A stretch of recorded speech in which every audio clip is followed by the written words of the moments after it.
नमस्कार रसिक. संत वीरांची भूमी माझ्या मराठवाड्याची, कृतज्ञता ठेवू मनी पुण्यवान या मातीची. म्हणूनच कृतज्ञता मी व्यक्त करतो आहे. वेगवेगळे महामानव, संत, समाजसुधारक यांच्याबाबतचं गीत लेखन, स्थल महात्म्य, व्यक्ती महात्म्य घेऊन मी आपल्यापुढं येतो आहे. मला हे सांगितलं पाहिजे की मराठवाडा म्हटलं हे काही ठळक व्यक्तिमत्व आपल्या डोळ्यापुढे येतात. ज्यांना मराठवाड्याचे ज्ञानेश्वर म्हटलं जायचं ते नरहर कुरुंदकर, नांदेडचे. याच नांदेडची ओळख कुरुंदकरांच्याही आधी एका श्रेष्ठ अशा कला महर्षीमुळे झालेली आहे. ते आहेत त्र्यंबक वसेकर गुरुजी. त्यांना भेटणं शक्य नाही आहे, पण त्यांना आपण भेटू शकतो. कसं काय? ग्रंथरूपानं. योगेश्वरी नूतन विद्यालयामध्ये मी शिक्षक, तिथला विद्यार्थी, आणि त्याच शाळेमध्ये 1945 ते 1955 या काळामध्ये त्र्यंबक वसेकर गुरुजी शिक्षक होते, ज्यांच्या अभिनव चित्रशाळा या संस्थेनं हजारो अतिशय ख्यातकीर्त असे चित्रकार, शिल्पकार घडवले. आणि खूप आनंद वाटला मला की ज्यांनी कुणी हा ग्रंथ संपादित केला असेल त्यांना भेटलं पाहिजे. त्यांचे कुटुंबीय असतील असं वाटलं, आणि हो, ते बरोबर निघालं. प्राध्यापक सुरेखा दंडारे वसेकर आणि त्यांचे पती अशोक दंडारे यांच्या घरी आपण आलेलो आहोत.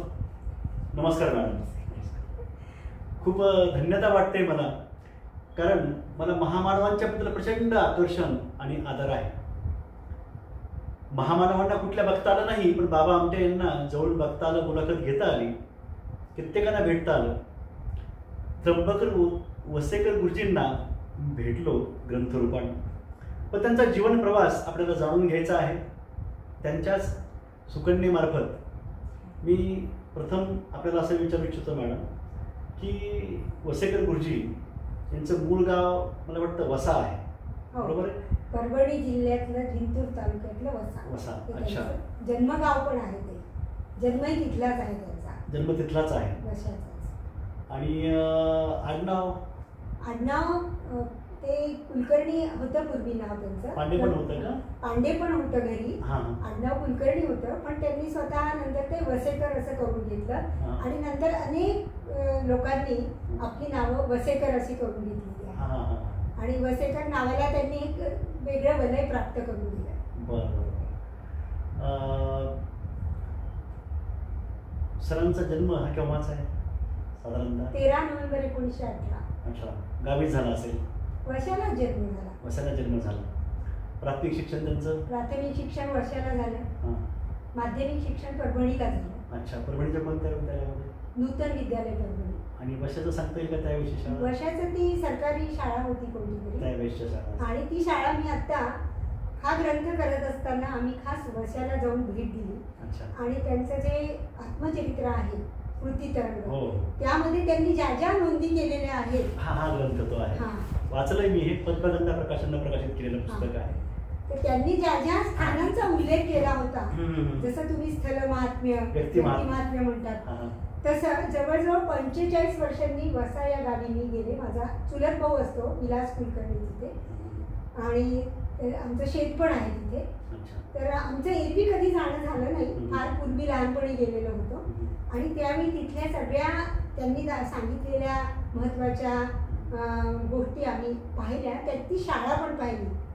ती आता मोडकळी झालेली आहे, पण त्या ज्या शाळेत वडील शिकले ती शाळा बघण्याची मला उत्सुकता होती. तर ती मला वाटतं 1888 का काय, 1890 अशी त्या काळातली ती शाळा होती. अजूनही त्याची इमारत आहे, पण पडलेली आहे. अच्छा.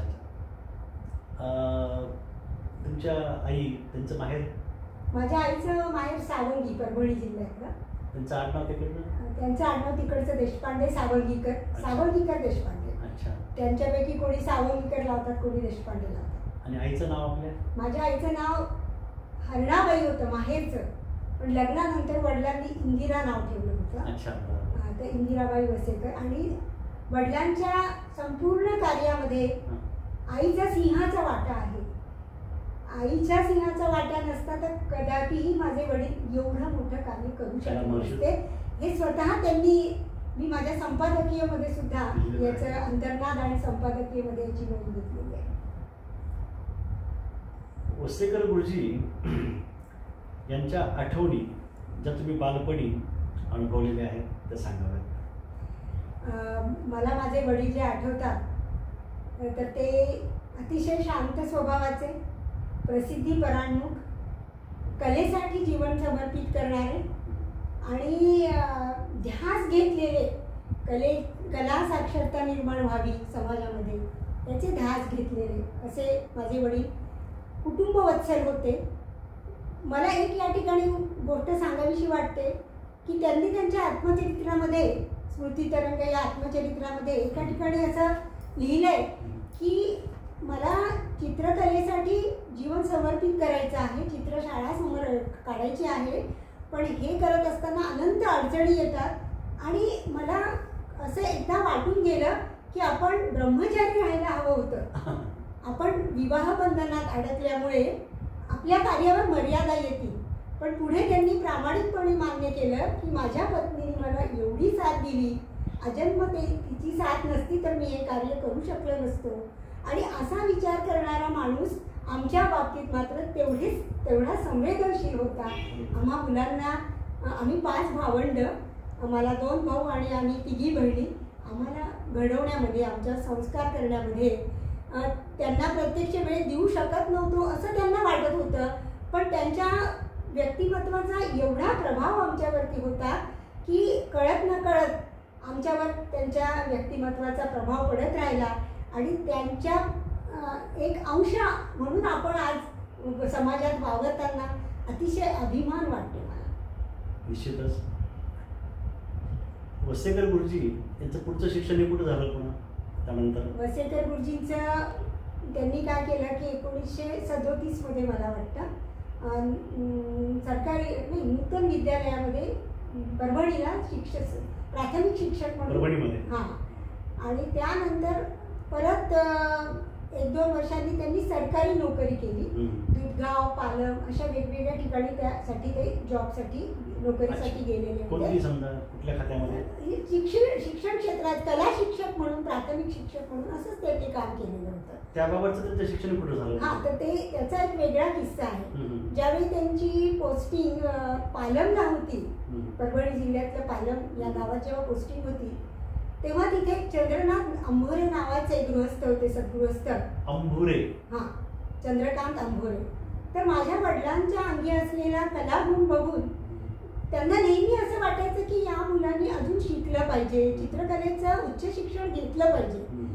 पण तेवढी आर्थिक परिस्थिती नव्हती, कारण आपण सुरुवातीला बोललो की नाही मला आठवत नाही, पण ते 5 वर्षाचे असताना त्यांची आई गेली आणि 7 वर्षाचे असताना त्यांचे वडील गेले. प्लेगच्या आजाराने ते गेले. तर त्यामुळे त्यांच्याकडे बघणारे म्हणजे त्यांचे आजोबा आणि सावत्राईंनी पण त्यांचा सांभाळ केला. आणि त्या आर्थिक परिस्थिती सुरुवातीला खूप छान होती, पण कालांतराने हे जे कर्तृत्ववान मुलं घरामध्ये राहिले नाही आणि त्यामुळे थोडंसं आर्थिक डबघाईला आली होती. तर त्यामुळे त्या विवंचनेत ते उच्च शिक्षणाचा विचारच करू शकत नव्हते. मात्र त्या चंद्रनाथ अंभोरे यांनी त्यांना प्रेरित केलं. त्या काळामध्ये 30 का 35 रुपये महिना त्यांना हैदराबाद स्कूल ऑफ आर्टला शिकायला जाण्यासाठी दिला आणि कुठल्याही निरपेक्षपणे दिला. म्हणजे यांच्याकडनं काही त्यांनी अपेक्षा ठेवली नव्हती. आज आपण छोटीशी गोष्ट म्हटलं तर त्याच्यावर व्याजाचा विचार करत बसतो की मी एवढी मदत केली तर मला याच्यावर किती व्याज मिळेल. पण निरपेक्षपणे ती मदत केली आणि त्यामुळे उच्च शिक्षण त्यांनी Hyderabad school of art Hyderabad इथे घेतलं. GDR केलं तिथनं त्यांनी. अच्छा. तर ह्या पुढचा प्रवास आपण जाणून घेणार आहोतच, पण तुमच्या आठवणी काही असतील ना आजी आजोबांच्या, त्या पद्धतीने सांगा आपण, म्हणजे पुढे जाऊया. आणि या बाबतीत मला अजून एक सांगायचं की चंद्रनाथ अंभोरेप्रमाणेच मालेवार म्हणून होते, दिगंबर मालेवार. त्यांनी सगळी कौटुंबिक जबाबदारी, म्हणजे माझी आई पालमला राहिली आणि वडील फक्त हैदराबादला गेले होते, त्या सगळी कौटुंबिक जबाबदारी त्यांनी सांभाळली होती. आपण नंतरचा प्रश्न विचारला की आजी आजोबांबद्दल आपल्याला, तर त्या बाबतीत थोडंसं दुर्दैव आमचं असं की मला माझ्या वडिलांनाच आई वडील फारसे मिळाले नाहीत अनुभवायला, आमच्या तर ते बघण्यातही नाही आहेत. आईकडून जे हा, आईकडनं, आईची आई पण लवकर देवाघरी गेली, त्यामुळे आईची आई पण आम्ही बघितलेली नाही. आईचे वडील मात्र आम्ही बघितले, संतुकराव देशपांडे सावंगीकर. आता आपण बोललो की ते सावंगी परभणी जिल्ह्यातले आहेत, आणि ते अतिशय सद्गृहस्थ होते आणि सकाळी भुपाळ्या म्हणायचे. ते इतक्या सुंदर आवाजात ते भुपाळ्या म्हणायचे. पत्नीच्या विरहानंतर त्यांनी दुसरा विवाह करण्याचा विचार न करता मुलांना खूप चांगलं शिक्षण दिलं, वाढवलं. मुख्य म्हणजे माझ्या आईला शाळेमध्ये पाठवलं त्यांनी त्या काळामध्ये. सॉरी, त्यांनी नाही पाठवलं, माझ्या आईला शाळा शिकायची खूप आवड होती. त्यामुळे त्यांचे मोठे बंधू अनंतराव सावंगीकर आणि आप्पासाहेब सावंगीकर यांच्याबरोबर ती एकदा गपचूप शाळेमध्ये गेली. पण घटना अशी घडली की गावात सगळीकडे चर्चा झाली की हरणाबाई शाळेमध्ये आली होती. मुली त्या काळात शाळेत जात नव्हत्या. गावच्या पाटलाची मुलगी शाळेमध्ये आली म्हटल्यानंतर थोडा वेगळाच वाद निर्माण झाला आणि त्यामुळे माझ्या आईला शिक्षण तेव्हा करता आलं नाही. पण ती उणीव माझ्या वडिलांनी कालांतराने भरून काढली. शिकवणं म्हणजे औपचारिक शिक्षण नाही झालं तिचं, पण तिला लिहायला वाचायला मात्र त्यांनी शिकवलं. आणि मला आठवते की माझी आई रोज वृत्तपत्र वाचन करायची. आज आम्ही सुद्धा कधी कधी कंटाळा करतो, पण रोज 11 वाजता ती वृत्तपत्र वाचायला घ्यायची ना अर्धा पाऊण तास ती वृत्तपत्र वाचायची. तत्कालीन वृत्तपत्राचे नाव सांगू शकाल? हा, ते महाराष्ट्र टाइम्स आहे, नांदेडचे आमचे प्रजावाणी, गोदातीर समाचार आहे, नंतर मराठवाडा, आनंद भालेरावांचा मराठवाडा तर परमप्रियच आहे सगळ्यांना. निश्चितच कुटुंब वत्सल पिता असं मी उल्लेख केला, त्या आठवणी सांगा. त्या आठवणी एकदा मी लहान असताना मला ते एका दिवाळी होती आणि फ्रॉक घेण्यासाठी दुकानामध्ये घेऊन गेले. मग तिथे मी फ्रॉक बघितले आणि मला एक निळसर झुळझुळीत रंगाचा फ्रॉक नायलॉनचा खूप आवडला. बालसुलभ मन असतं आणि आपल्याला आकर्षण वाटतं या गोष्टीचं. मग मी तो फ्रॉक घ्यायचा म्हणून मला हा आवडला म्हणून दुकानदारांनी दाखवला, मी पण आवडला म्हणून सांगितलं. पण काय कोण झाले, वडिलांनी तो फ्रॉक घेऊन द्यायला उत्सुकता दाखवली नाही. मग मी त्यांना म्हटलं की मग मला फ्रॉकच नको. तर ते म्हणे नाही नाही, तू काय कर, एकच्या ऐवजी तुला 2 फ्रॉक घेऊन देतो, फक्त हा फ्रॉक घेऊ नको. मग त्यांनी मला 2 फ्रॉक घेऊन दिले. आता मला हे कळतं की त्या नायलॉनचा फ्रॉक त्यांनी का घेऊन दिला नाही, कारण त्यांना खादी आणि सुती कपड्यांचं आकर्षण होतं. आणि आजही त्यांनी खादी वापरली. चित्रकार असूनही त्यांनी खादीमध्ये सुद्धा वेगवेगळे रंग वापरले नाही. फक्त शुभ्र पांढरी वस्त्र, एक वेगळ्याच पद्धतीचं धोतर नेसण्याची त्यांची लकब आणि उंच अशी ध्येय, सडपातळी यष्टी. मी जेव्हा ग्रंथ संपादित करायला गेले तर अनेक जणांच्या याच्या लेखांमधनं त्यांच्या व्यक्तिमत्वाबद्दल खूप काही लिहिलं गेलं की त्यांची राहणी कशी होती. त्याच्यात थोडासा पुनरावृत्तीचा धोका असूनही आम्हाला ते घ्यावं लागलं, कारण त्या लेखाची पूर्णता त्याच्याशिवाय झालीच नाही. तर अतिशय आकर्षक असं व्यक्तिमत्व होतं.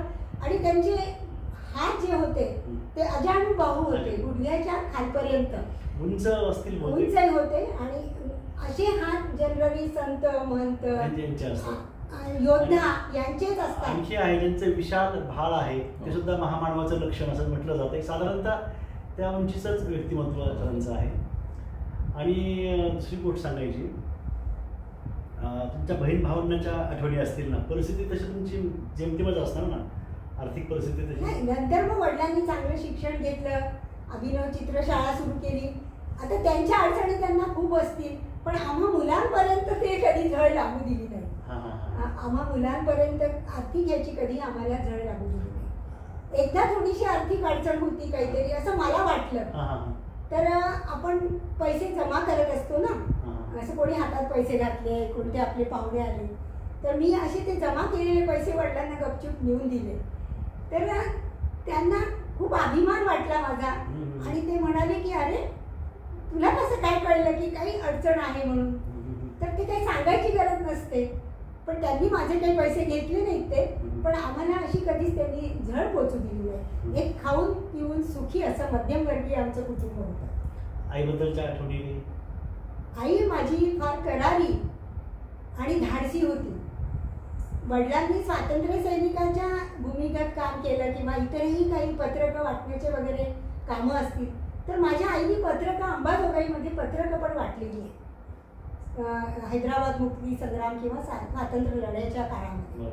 1945 ते 1955 या कालावधीमध्ये पुसेकर गुरुजी आमच्या योगेश्वरी नृत्य विद्यालयामध्ये शिक्षक होते.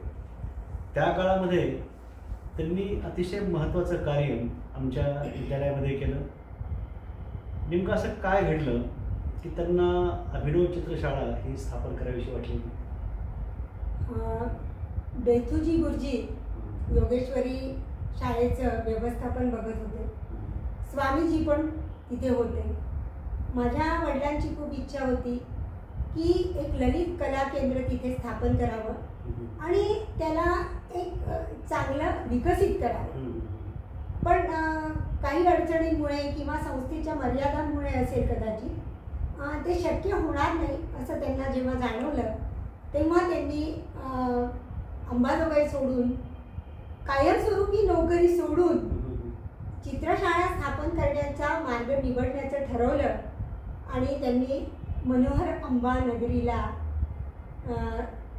पासून दूर गेले आणि नंदीग्राम म्हणजे आजच्या नांदेडमध्ये ते कालांतराने स्थायिक झाले. स्वामीजींनी त्यांना असं म्हणजे सांगितलं की तुम्ही जाऊ नका असं त्यांना म्हटलं होतं, पण शेवटी त्यांचा एक आतला आवाज कुठेतरी सांगत होता की मला जे कार्यक्षेत्र माझं जे आहे ते फार व्यापक असं कार्य करायचं आहे. चित्रकलेचा प्रचंड ध्यास, म्हणून तर ध्यास पर्व तेवढं कार्य आहे. पुढे ते नांदेडला आले असते. नांदेडला आले आणि स्वामीजींची इच्छा नव्हतीच की त्यांनी हे सोडून जावं आणि वडिलांनाही वाटत नव्हतं की आपण अंबाजोगाई सोडावं. मग मधला मार्ग कोणत्या ज्येष्ठ लोकांचा आपण काहीतरी विचार विमर्श करावा म्हणून त्यांनी विनोबा भावेंना त्या काळामध्ये पत्र पाठवलं होतं की माझी अशी अशी परिस्थिती आहे, मला कला क्षेत्रात खूप कार्य करायचं आहे, मी या संस्थेमध्ये कार्यरत आहे, पण म्हणावं तेवढं मला संधी इथे उपलब्ध होईल असं वाटत नाही, तर मी काय करावं. तर स्वामीजींनी त्यांना सांगितलं की संस्थेच्या विनोबा भावेंनी त्यांना सांगितलं की संस्थेच्या काही मर्यादा असतात, त्यामुळे कदाचित ते शक्य होणार नाही, पण आपण ती संस्था सोडू नये असं मला वाटतं, कारण आपला प्रपंच पण आहे. मात्र त्यांनी हा धाडसी निर्णय घेतला आणि कलेच्या साठी जीवन समर्पित करण्यासाठी अंबाजोगाई सोडून ते नांदेडला आले आणि नांदेडमध्ये त्यांना अतिशय चांगलं वातावरण संस्था स्थापन करण्यासाठी वाटलं, म्हणून ते नांदेडलाच नंतर स्थायिक झाले. ललित कला केंद्र असा तुम्ही उल्लेख केला अंबाजोगाईला. एकनाथराव गुरुजी म्हणजे एकनाथराव माधवराव कुलकर्णी आमच्या संस्थेचे एक महत्त्वाचे एमा कुलकर्णी किंवा एकनाथराव गुरुजी म्हणून त्यांची मुलाखत 1999 साली मी घेतलेली आहे. संस्थेचे आमचे संस्थाचालक होते, संस्था पुन्हा पदाधिकारी होते, ते मुख्याध्यापक होते, प्राचार्य होते. तर त्यांनी कोणता उल्लेख केला होता किंवा कला संगम नावाची संस्था अंबाजोगाईत होती, त्याच्या आधी कला केंद्र होती. मला वाटतं होते ते कला केंद्र म्हणजे हेच असणार आहे. मला वाटतं या कला केंद्रामार्फत नाटकं पण त्यावेळेस झालेली सादर. त्यावेळेस राम मुकदम, इतर मालिकेत संघही त्यामध्ये होते. दत्ता मुकदम म्हणून त्यांचे माजी विद्यार्थी जे अंबाजोगाईचे आहेत, त्यांना जेव्हा मी हा ग्रंथ काढणार आहे असं कळवलं आणि त्यांच्याकडनं मी माहिती हवी म्हणून त्यांना फोन केला, त्यांनी इतक्या तळमळीने मला 3 ते 4 वेळा फोन करून खूप सारी माहिती वडिलांबद्दलची दिली आणि त्यांच्या कर्तृत्वाबद्दलच्या वेगवेगळ्या गोष्टी मला त्याच्यातनं माहिती झाल्या.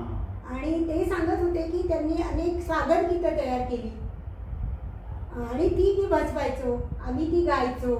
नंतर नाटक वगैरे जेव्हा बसवलं जायचं तर त्याच्यामध्ये वेशभूषा, रंगभूषेचं सुद्धा काम हे करायचे आणि अतिशय चांगल्या प्रकारे आज आपण ज्याला गॅदरिंग म्हणतोय, किंवा स्नेहसंमेलन, यामध्ये फार मोठी भूमिका त्यांनी वठवलेली आहे. अंबाजोगाईला जेव्हा येतात जशी माहेराची ओढ असते तशी तुम्हाला ओढ अंबाजोगाईची सुद्धा वाटते. कारण काय आणखी त्याशिवाय? खरं म्हणजे माझ्या सगळ्या भावंडांचा जन्म वडील अंबाजोगाईला असतानापर्यंतच झालेला आहे. माझा जन्म फक्त मी नांदेडला वडील आल्यानंतर झालेला आहे. पण अंबाजोगाईची ओढ अशी आहे की मी तिथे BEd केलेलं आहे. 1980-81 साली KV कुलकर्णी प्राचार्य असताना कानोले सर होते आणि कोरांदे सर होते मला शिकवायला, आणि अतिशय चांगली व्यक्तिमत्व मला शिकवायला होती. त्यामुळे माझी जडणघडण होण्यामध्ये खूप मोलाचा वाटा अंबाजोगाईचा आहे. तर त्या संस्थेबद्दल, त्या गावाबद्दल एकूणच एक हळवा कोपरा मनामध्ये कायमस्वरूपी आहे. चांगली गोष्ट आहे. योगेश्वरी नृत्य विद्यालयाची आठवण वसेकर गुरुजींची ठळकपणे सांगायची म्हटलं, जोगाई हॉल ज्याला आपण मंदिर विभाग म्हणतो, इथं मूळ शाळा ही होती स्थापन झालेली. वेगवेगळ्या ठिकाणी शाळा ही त्यावेळेस 1917 साली कृष्णाजी चौसाळकर आणि नारायणराव जोशी यांनी 1917 साली योगेश्वरी नृत्य विद्यालय अंबाजोगाईत स्थापन केलं. 1938ला स्वामी रामानंद तीर्थ यांनी इथं हायस्कूलचे वर्ग उघडले आणि शाळेचा विस्तार हा होत राहिलेला आहे.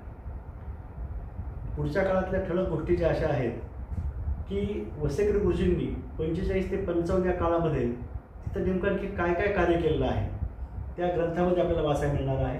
त्याबद्दल आपण सविस्तर दुसऱ्या सत्रामध्ये आपण बोलणार आहोत. मला आपल्याला हा पुढचा प्रश्न विचारायचा आहे मॅडम की अभिनव चित्रशाळा जी आहे, अभिनव म्हणजेच आगळं वेगळं, आता अभिनव असा उल्लेख ज्ञानेश्वरांच्याही रचनेमध्ये आलेला आहे. ती स्थापना 1955 आहे वाटतं ना? 1 जुलै 1955 आहे. नांदेड येथे त्यांनी या संस्थेची स्थापना केली. त्यांना मदत सहकार्य दिवस कोणाचं झालेलं आहे? विदर सर्जे गुरुजी प्रतिभा निकेतनचे मुख्याध्यापक होते. आणि खरं म्हणजे जो शिरकाव करावा लागतो, कोणती गोष्ट सुरू करताना अनेक अडथळ्यांच्या रेसमधून आपल्याला जावं लागतं, आणि जिथे काही आगापिछाच नाहीये अशा शहरामध्ये जाऊन आपण काहीतरी एखादी संस्था स्थापन करावी, हा विचार सुद्धा करणं खूप खरं म्हणजे दूरदृष्टीचा आहे. आणि तेही चित्रकलेसारख्या उपेक्षित असलेल्या विषयाकडे. कारण निजामाच्या काळामध्ये चित्रकला शिक्षक जागोजागी होते त्यांचे, पण कला अभिरुची किंवा संपन्न करण्यासाठी जे स्वातंत्र्य हवं असतं, अभिव्यक्ती स्वातंत्र्य मात्र लोकांना नव्हतं. प्रतिभा निकेतन हायस्कूल नांदेड येथे त्यांना ही संधी मिळाली. आणि विदर सर्जे गुरुजी, शामराव बोधनकर, त्याच्यानंतर ते त्या संस्थेमधले जे कोणी अजून पदाधिकारी असतील त्या सगळ्यांचं सहकार्य त्यांना या संदर्भामध्ये मिळालं. आणि अगदी 4-5 मुलांपासून सुरू झालेला त्यांचा वर्ग आज या संस्थेचे 10 लाख विद्यार्थी त्यांच्या परीक्षा देऊन पास झालेले आहेत. आरंभ, बोध, आनंद, विशारद या बालचित्रकला परीक्षा त्यांनी सुरू केल्या.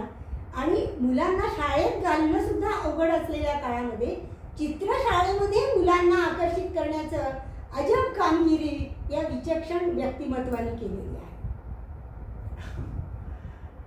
ठळक विद्यार्थी जे अतिशय नावारूपाला पुढे येत राहिले असे कोण व्यक्तिमत्व आहेत? त्याच्यामध्ये आपल्याला मुख्य नाव सांगता येईल नीलकंठ कुंभार, फार मोठे प्रसिद्ध चित्रकार, जागतिक कीर्तीचे होऊन गेले. त्यांना वडिलांनी लिहिलेलं पत्र पण या अंकात आहे. व्यंकटेश देशपांडे इथे संभाजीनगरला असतात ते.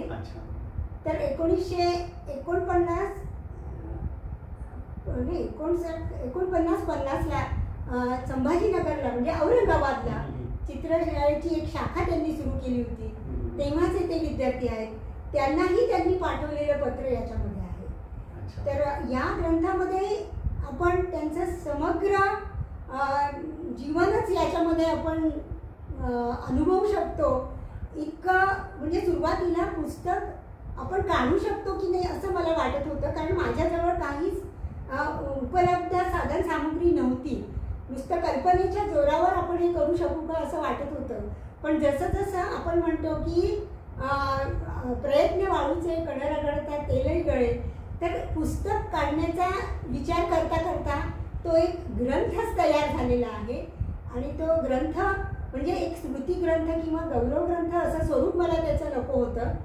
तर मला त्याच्यापेक्षा वेगळा बाज असलेलं ऐतिहासिक महत्त्व असावं, संशोधन मूल्य असावं आणि संदर्भ मूल्य असावं असा ग्रंथ करण्याची ओढ लागली.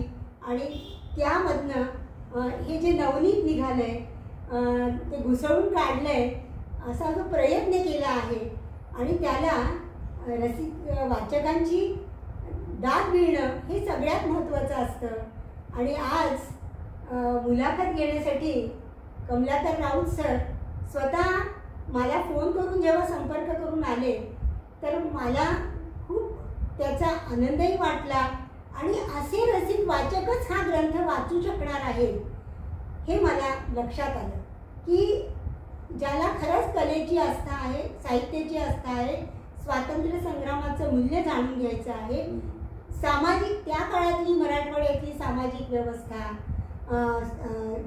किंवा परंपरा प्रथा हे स्मृती तरंग आणि ध्यास पर्व या 2 ग्रंथांमधनं वाचकांना अगदी संशोधन करण्यासाठी, मी तर म्हणते PhDचं संशोधन सुद्धा या 2 ग्रंथांवरती होऊ शकेल इतकं प्रचंड कार्य या व्यक्तिमत्वाने केलेलं आहे.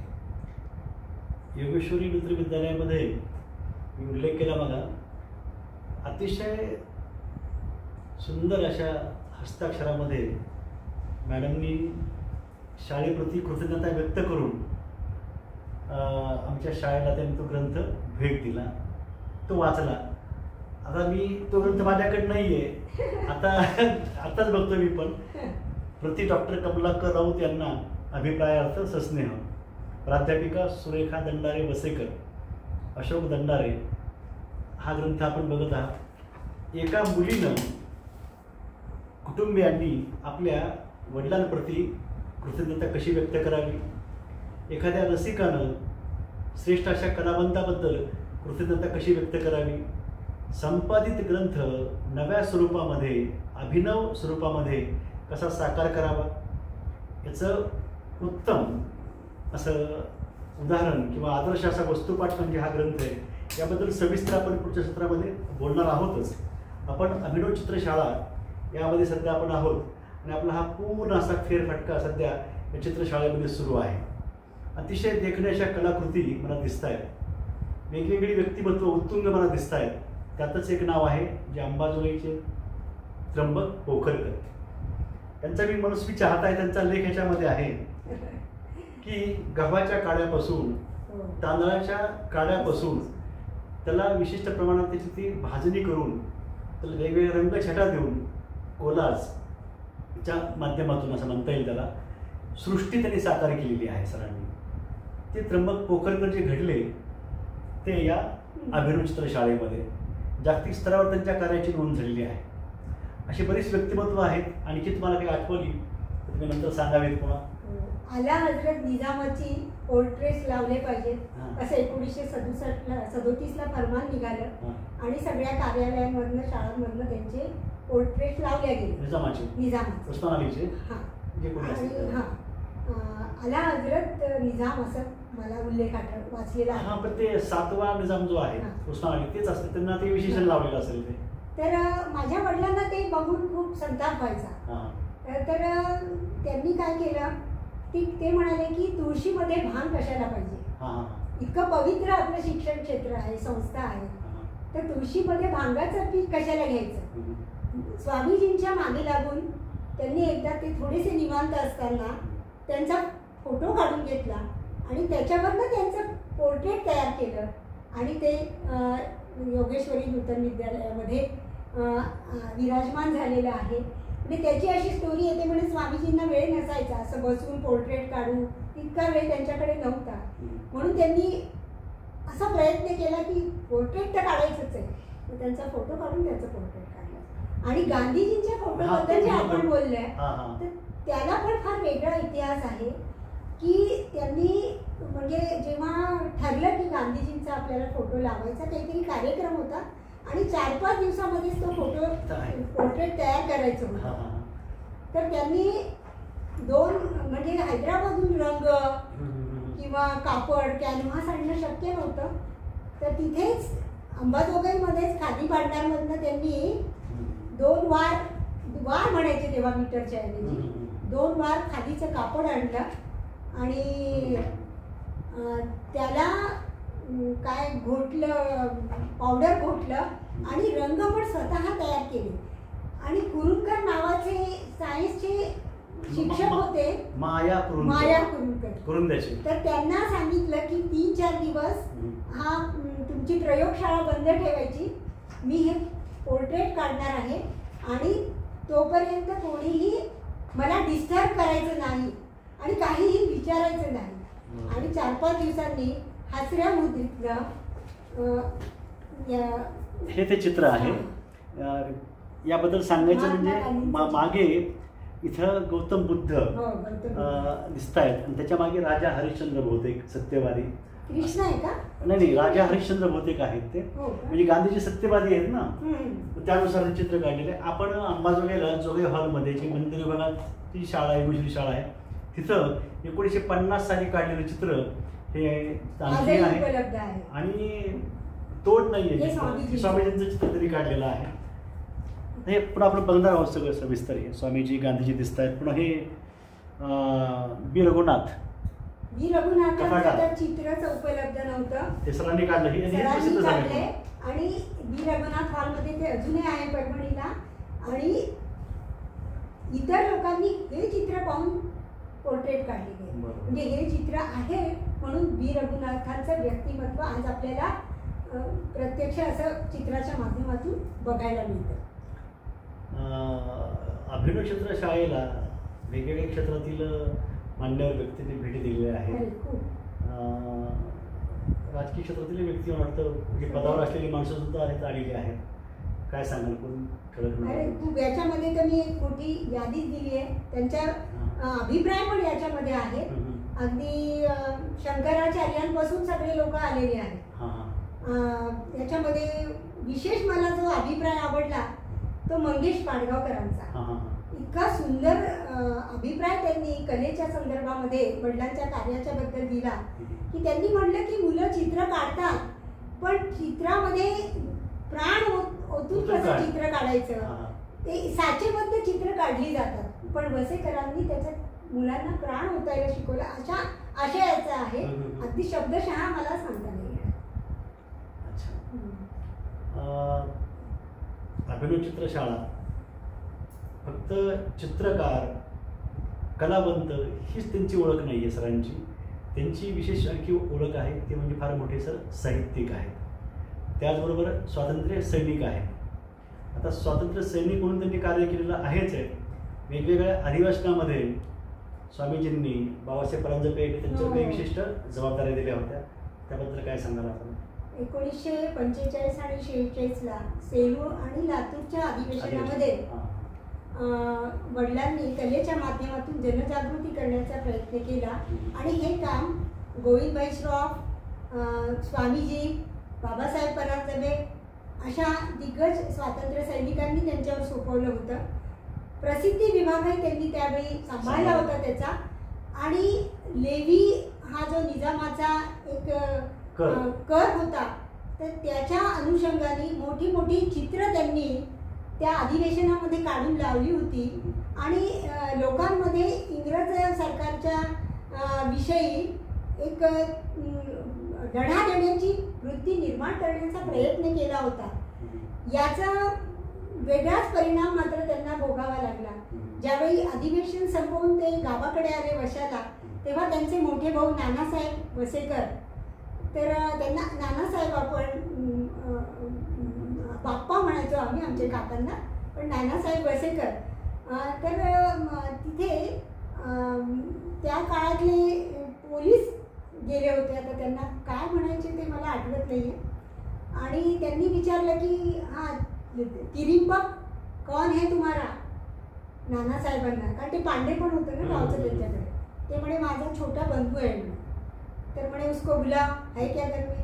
मग बोलावल्यावरती ते म्हणाले की आप क्या करते हो. मग त्यांनी सांगितलं की मी मोमिनाबाद, अंबाजोगाईचं पूर्वीचं नाव मोमिनाबाद होतं, तर मी मोमिनाबादच्या काळामध्ये बोलणं अंबाजोगाईचं आहे पण त्या काळात ते. तर मी तिथे शाळेमध्ये शिक्षक आहे. कोणत्या शाळेमध्ये? नूतन. मग तुम्ही सियासती मामल्यामध्ये दखल देता का? हां बराबर आहे म्हणे. चला म्हणे मग तुम्ही तिथे अधिवेशनाला गेले होते का? वडील म्हणाले हो अधिवेशनाला गेलो होतो. ते बॅनर्स वगैरे तुम्ही काढले होते का? हो. तर म्हणे आता तुम्हाला आम्ही पोलीस ठाण्यावरती घेऊन जाणार आणि तुम्हाला काय जबाब द्यायचा तो द्या आणि तुम्ही माफीनामा लिहून द्या म्हणाले. माफीनामा लिहून देण्याची काही वडिलांची इच्छा नव्हती. ते म्हणाले माफीनामा काय का? मैं नहीं लिख के दूंगा. पण ते जे आले होते पोलीस अधिकारी ते काही ऐके ना. म्हणजे गावचे पाटील होते, पोलीस पाटील, त्यांनी मध्यस्थी केली आणि ते म्हणाले अहो आमच्या पांड्याचं जर मुलाला तुम्ही नेलं तर आमच्या गावाची काय शान राहील. त्यांनी काहीतरी मध्यस्थी केली आणि त्यांची अटक त्यामुळे थोपवली. पण त्यांचा तो बाणा होता की मी माफी मागणार नाही. ती आपल्या दृष्टीने चूक नव्हती, मात्र त्यांच्या दृष्टीने महाचूक होती. पुस्तक गुरुजींची मी वाचतो आहे. स्मृतितरंगबद्दल आपण सांगितलं, आत्मकथन हे प्रत्येकानं वाचावं असं पुस्तक आहे. इतर पुस्तकाबद्दल आपण स्वतः सांगावं.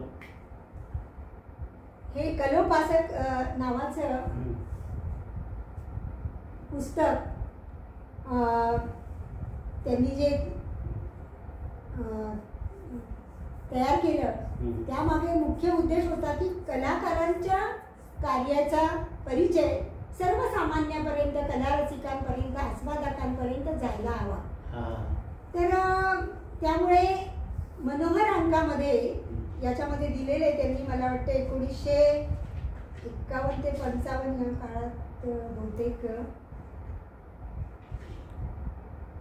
1951 ते 54 या काळात मनोहर मासिकामध्ये त्यांनी जे लेख लिहिले होते कलाकारांवरती त्याचा संग्रह त्यांनी काढला आणि त्यांचेच अंबाजोगाईचे विद्यार्थी रामकृष्ण जोशी यांचं साकार प्रकाशन आहे. त्या प्रकाशनामार्फत संभाजीनगरमध्ये औरंगाबादला म्हणजे संभाजीनगरला आहे. हेच त्याचे प्रकाशक आहेत. तर साकार प्रकाशनातर्फे त्यांच्या 8 पुस्तकांपैकी 4 पुस्तकं रामकृष्ण जोशी यांनी प्रकाशित केलेली आहे. इसवी सनाचा उल्लेख हा खूप उशिराने पुस्तक आले. 2003 मध्ये ही आवृत्ती निघालेली आहे, पहिली आवृत्ती. याच्यामध्ये त्यांनी अजिंठा लेण्याची जन्मकथा आणि अजिंठा चित्रकलेचे पुरस्कर्ते खान बहादूर सय्यद अहमद यांच्यावरचा लेख तर खरं म्हणजे अजिंठा लेण्यांच्या जन्मकथाच आपल्याला सांगून समृद्ध करणारा असा आहे. एक मुस्लिम चित्रकार असतानाही त्यांना खान बहादूर ही पदवी त्यांच्या चित्रकलेच्या कार्यातून मिळाली आहे. अजिंठा लेण्याची चित्र जतन करण्याचं, नवीन चित्रशैली वापरून चित्र काढण्याचं फार मोठं जिकिरीचं काम त्यांनी त्या काळामध्ये केलेलं आहे. 500च्या वर चित्र त्यांनी याची रेखाटलेली आहेत. आणि दुसरे त्यांचे जे विद्यार्थी आहेत विजय कुलकर्णी नावाचे, जे अजिंठ्याचे चित्रकार म्हणूनच प्रसिद्ध आहेत, अजिंठा कलाकृतीचे. दुर्दैवाने ह्या पुस्तक प्रकाशनाच्या आधीच ते आपल्यामध्ये राहिले नाहीत. त्यांचाही लेख याच्यामध्ये आहे. तर अजिंठा चित्रकलेवर त्यांचं मोठं कार्य आहे. नंतर सेंट्रल स्कूल ऑफ आर्टचे प्रिन्सिपल सुकुमार देऊसकर, नंतर भारतीय शिल्पकौशल्याची परदेशात कीर्ती पसरविणारे शिल्पकार गुलाम जिलानी आणि शंकरराव आळंदकर आणि कलावर्षी बाबूराव पेंटर यांचा परिचय याच्यामध्ये कार्याचा त्यांनी दिलेला आहे.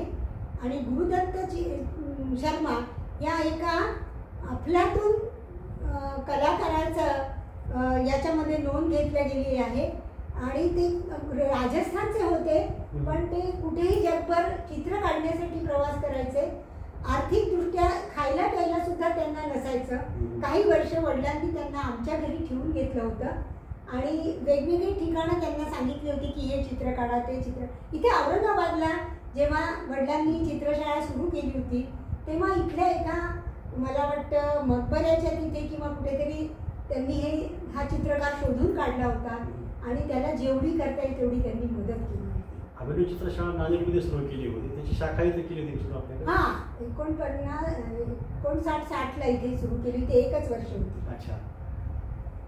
संघर्ष हा त्यांचा कविता संग्रह. हां, तर हा जो संघर्ष कविता संग्रह आहे हा तर खूपच वेगळ्या काळात आपल्याला घेऊन जातो. या कविता संग्रहामध्ये 1942 ते 1960 या कालखंडात त्र्यंबक वसेकरांनी केलेल्या रचना आहेत आणि त्याचे विषय बघा तुम्ही. दुसरा महायुद्ध, भारतीय स्वातंत्र्य संग्राम, हैदराबाद मुक्ती संग्राम आणि संयुक्त महाराष्ट्र निर्मिती या विषयांना घेऊन हे पुस्तक निर्माण झालेलं आहे. आणि तेथे आणि येथे याच्यातली जी एक कविता आहे, तर ही कविता वंदे वंदे मातरम महाराष्ट्र शासनाच्या गीतसंग्रहामध्ये प्रसिद्ध झाली आहे 1985 ला. आज तेथे सर्व सत्ता देशभक्तांच्या करी अन इथे हातात त्यांच्या शृंखला लाठ्या शिरी. आज तेथे गगनचुंबी फडफडे राष्ट्रध्वज अन इथे त्यालाच खाली ओढीती अन जाळीती. याचं कारण काय आहे? आज इथे येथे आणि तेथे तर देश स्वतंत्र झाला तरी मराठवाडा स्वतंत्र झालेला नव्हता. म्हणून आज इथे देश स्वतंत्र झालेला असतानाही आमची काय परिस्थिती आहे की आम्ही हा आनंद मोकळेपणाने स्वीकारू शकत नाही, त्याचं स्वागत करू शकत नाही. आणखीन यांच्याबद्दल आपण थोडक्यात सांगावं. हे लहान मुलांसाठीच खाऊ घ्या खाऊ. आणि याच्याबद्दल मला एक सांगायचं आहे की बालसाहित्य पुरस्कार ठेवले गेले पाहिजे. साहित्य संमेलनांमधनं बाल साहित्याला वाचा फोडली पाहिजे, लेखक झालं पाहिजे, याची मागणी त्यांनी पहिल्यांदा केलेली आहे. आणि तेव्हापासून मग बालसाहित्याला चांगला काळ आलेला आहे. माझा भाऊ प्राचार्य सुभाष वसेकर जो चित्रकार होता, त्यांच्या लेखनाचा मी चाहता. परांची शाळा हा त्यांचा कविता संग्रह, नरहर गुरुंजांच्या प्रस्तावना याबाबत मी PhD केलेली आहे. गुरुवर्य प्रल्हाद दोलेकर सर आणि दत्ता भगत सर यांच्या मार्गदर्शनाखाली माझी PhD पूर्ण झाली. तर परांची शाळा या पुस्तकाला अतिशय काय म्हणतात आपण संदर्भमूल्य असलेली प्रस्तावना ही गुरुंकरांची आहे. सुभाष वसेकर सर आपल्या अंबाजोगाईला जे बाल साहित्य संमेलन झालं होतं, बालकुमार साहित्य संमेलन, त्याचे अध्यक्ष होते. तेव्हा त्यांना मी भेटलेलो आहे. त्यांच्याबाबतचे लेख प्रतापी प्रत्यक्ष त्यावेळेस नव्हती. आणखीन ठेवा हे विशेष किती त्याच्यात दिसत आहे. तर हे ठेवा हे जे त्यांचं पुस्तक आहे हे खरोखरच ठेवा आहे. कारण ह्याचा जो कालखंड आहे तर त्यांनी असं म्हटलेलं ठेवा जपून ठेवा, इथे लिहिले त्यांनी. तर त्याचा मोठ्यांकडून ऐकलेल्या छोट्यांना सांगितलेल्या गावाकडच्या गोष्टी या ग्रंथामध्ये या पुस्तकामध्ये घेतलेल्या आहेत. आणि याचा जो कालखंड आहे तो साधारण 19 ते 35च्या काळात बालपणी त्यांनी ऐकलेल्या गोष्टी आताच्या मुलांसाठी म्हणून त्यांनी त्या पुस्तक रूपाने प्रकाशित केलेल्या आहेत. याचं प्रकाशन 1987 ला सुभाष वसेकरांनी प्रकाशन केलेलं आहे, पल्लवी प्रकाशनतर्फे. आणि हे मला याच्यात सांगावंसं एक महत्त्वाचं असं वाटतं की माझी नातवंड जेव्हा माझ्याकडे आली छोटी असताना, आता मोठी झाली होती, तर मला असं वाटलं की ह्या नव्या युगामध्ये त्या मुलांना ह्या गोष्टी बिष्टी काही आवडणार नाहीत. पण खरंच आपल्याला ह्या गोष्टीचं महत्त्व जर जाणायचं असेल तर या मुलांना या गोष्टी आवडल्या तर ह्या कायमस्वरूपी म्हणजे चिरंतन म्हणतो तसं याला मूल्य प्राप्त होईल. म्हणून मी या गोष्टी त्या मुलांना नातवंडांना वाचून दाखवल्या तर ते इतके रमले. याच्यामध्ये नाद निर्माण होणारे, शब्दांची पुनरावृत्ती असलेले असे शाब्दिक खेळ सुद्धा पुष्कळ आहेत. आणि एक नैतिकता, मूल्य, सचोटी याचं सप्रमाण असं माहिती आपल्याला याच्यामध्ये गोष्टी रूपामधनं नवीन पिढी घडवण्यासाठी खूप उपयुक्त माहिती. आपल्या या अंकामध्ये श्रीकांत उमरीकरांनी याच्यावरती पुस्तक परीक्षण लिहिलेलं आहे. ह्याच पर्व या अंकात श्रीकांत उमरीकरांनी संवेदना हा एक त्यांचा कविता संग्रह आहे. आणि हा कविता संग्रह याला राम शेवाळकरांनी संपर्क साधला होता त्यांनी, आणि हा संग्रह छापण्याच्या संदर्भात मार्गदर्शन घेतलं होतं. आणि वेगवेगळ्या विषयांवरती याच्यामध्ये वेगवेगळ्या विषयांवरती त्यांच्या कविता याच्यामध्ये संग्रहित केलेल्या आहेत. त्यातली तरुण माणसा ही कवितेची एकच पॅरेग्राफ मी आपल्याला वाचून. तरुण माणसा ही कविता दर्पण स्मरणिका फेब्रुवारी 95 मध्ये आलेली आहे. आणि ती केली कधी आहे तर 12/12/1954 अंबाजोगाईला केलेली आहे. मीच मला म्हणालो, तरुण माणसा मागचा चढ चढू नकोस, फिरून मागं दडू नकोस, आता पुढे उतार आहे, मागं फिरून रडू नकोस. पुढचा रस्ता मोकळा आहे, चालणारा तू एकला आहेस, याच्या पुढे चढ आहे, चढावरती चढून गड, तुला सर करायचा आहे. खडे काटे बोचायचे आहेत, तेही तुला सोसायचे आहेत. मागचं आभाळ फाटलं आहे, त्याचं धुकं साठलं आहे, मनातले कड इथंच गाळून उमेदीने पळायचं आहे. पुढेच चल क्षितिज आहे, प्रकाशाच्या किरणांची ललाट रेख तिथेच आहे, मागं वळून पाहू नकोस, पुढे पुढेच पळायचं आहे. तरुण माणसा. स्वामी विवेकानंदांनी तरुणांसाठी जे काव्य केलं होतं त्याचीच मला एक छोटीशी आठवण हे वाचताना झालेली आहे की मागे वळून बघू नका, हेच तुमचं वय आहे. आणि एकटे जरी असलात तरी तुम्हाला खडतर मार्ग सुद्धा पार करून आपल्या आयुष्याची नौका चांगल्या पद्धतीने बदलवायची आहे. आणि मग हीच कविता त्यांच्या हस्ताक्षरामध्ये या अंकामध्ये तीच कविता आपण घेतलेली आहे. आणखीन कलेबाबतचं एक पुस्तक आहे, हे पण हे अजून चित्रकलेच्या संदर्भामध्ये त्यांनी वैयक्तिक तर खूप काम केलेलं आहे, पण चित्रकलेच्या संदर्भात ज्या काही संस्था आणि मंडळ होती शासनाची त्याचेही ते पदाधिकारी सदस्य राहिलेले आहेत. वेळोवेळी मार्गदर्शन त्यांनी केलेलं आहे. 1960 मध्ये पहिल्यांदी कलेच्या संदर्भात जेव्हा संस्था स्थापन झाली तेव्हा त्या संस्थेमध्ये मराठवाड्यातून वसेकरांनी प्रतिनिधित्व केलेलं आहे. चित्रकला विषयाच्या प्रगतीसाठी केलेले काही प्रयत्न आणि शासनाकडून काही अपेक्षा ही एक छोटेखानी पुस्तिका छापलेली आहे. आणि ही आपल्याला खरं म्हणजे एवढी आश्चर्यगर्भ आहे या क्षेत्रासाठी की आजही जर आपण विचार केला तर ह्या कला क्षेत्राला आलेली मरगळ दूर करण्यासाठी यांनी सांगितलेल्या काही गोष्टी जर आजही आपण अंमलात आणल्या तर निश्चितच त्याचा फायदा होऊ शकेल कला क्षेत्रासाठी, विशेषतः कला क्षेत्रासाठी. अच्छा, वलयमध्ये काय आहे? वलय हा कथा संग्रह आहे त्यांचा. त्या काळातलं सामाजिक जीवन, नातेसंबंध या सगळ्यांचा गोषवारा त्याच्यामध्ये. या संदर्भामध्ये न्यायमूर्ती चपळगावकरांनी त्यांच्या 5 पुस्तकांचं प्रकाशन झालं नांदेड येथे. सुधाकरराव डोईफोडे पत्रकार यांनी त्यावेळी जाहीर सत्कार आयोजित केला होता. आणि चपळगावकरांनी त्यांचा लेख जेव्हा प्रसिद्ध झाला त्याच्यात त्यांनी म्हटले की यांच्या कथांमधनं सुद्धा त्र्यंबक वसेकर हे चित्रकार कसे होते, म्हणजे कथेमधले जे पात्र आहेत त्या पात्रांच्या वेशभूषा, त्यांची राहणी, त्यांचं हे असं सुद्धा आपल्याला याच्यामधनं अनुमान करता येतं.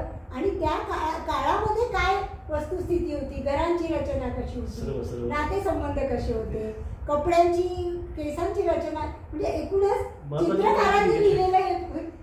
म्हणूनच मी या पुस्तकामध्ये साहित्यातील चित्रकार त्र्यंबक वसेकर असं एक वेगळं स्वतंत्र प्रकरण घेतलेलं आहे. नंतर पुंजाना हा लोक साहित्य संग्रह आहे. त्र्यंबक वसेकरांचा. आणि याचं विशेष म्हणजे नागो नांदापूरकर हे त्यांचे मावस मामा लागत होते, वडिलांचे माझ्या. आणि नरहर कुरुंकरांचे होते ते मामा होते. हो, आणि हे यांचे मावस मामा होते. ते प्रतिवर्षी सखाराम महाराजांच्या लोणीला जात, परत येताना आमच्या गावी मुक्काम करीत, सकाळी जाती बाजू लागत की ते जात्यावरील ओव्या ऐकत बसत. मला त्यांनी त्या ओव्या घेऊन पाठव असं सांगितलं. म्हणजे माझ्या वडिलांना त्यांनी सांगितलं की तुमच्या गावामध्ये ज्या जात्यावरती ओव्या म्हटल्या जातात त्या ओव्या मला लिहून पाठव. 1950-51 वर्ष असेल मी त्यांना लिहून पाठवलेल्या त्या त्यांच्या माहेरचं मराठी या संग्रहामध्ये प्रसिद्ध झालेल्या आहेत. तर त्यांच्या स्मृतीलाच हे अर्पण केलेलं आहे त्यांनी, हे पुस्तक नांदापूरकरांच्या.